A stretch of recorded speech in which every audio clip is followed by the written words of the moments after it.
LPU ప్లేస్మెంట్ల రికార్డులు సృష్టిస్తోంది. Final year student 2.5 కోట్ల ప్యాకేజ్ పొందుతున్నారు. 1700 మందికి పైగా ఎల్పియు స్టూడెంట్స్ 10 లక్షల నుంచి 2.5 కోట్ల ప్యాకేజెస్ పొందారు.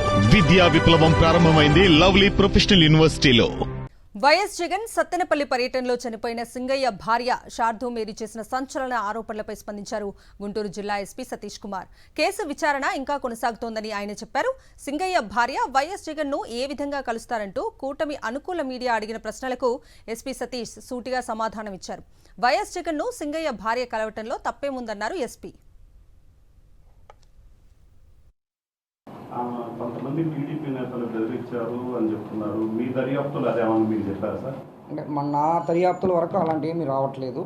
సో వాళ్ళ స్టేట్మెంట్స్ కూడా కొన్ని రికార్డ్ చేయడం జరిగింది. మనం స్టేట్మెంట్స్ రికార్డ్ చేసినప్పుడు అలాంటి ఏమి విషయాలు మాట్లాడలేదు. సార్ ఒక మెయిన్ ఎలిగేషన్ సార్, సింగయ్య భార్య మార్చి పెట్టాలి అని అడిగారు, మేము అంగీకరించలేదు అన్నారు. అదేం సార్ అంటే మనకి వాళ్ళు కంప్లైంట్ మన హాస్పిటల్లోనే క్లియర్గా ఇచ్చారు. ఇప్పుడు అందరు కూడా ఉన్నారు అక్కడ. వాళ్ళు ఏమి కంప్లైంట్ ఇచ్చామో అది తీసుకున్నాం. లేకపోతే వాళ్ళు సైన్ చేయాల్సిన అవసరం కూడా లేదు. సైన్ కూడా వాళ్ళు చేస్తారు. ఒకవేళ అబ్జెక్షన్ ఉందంటే సైన్ చేసి ఉండకపోవచ్చు.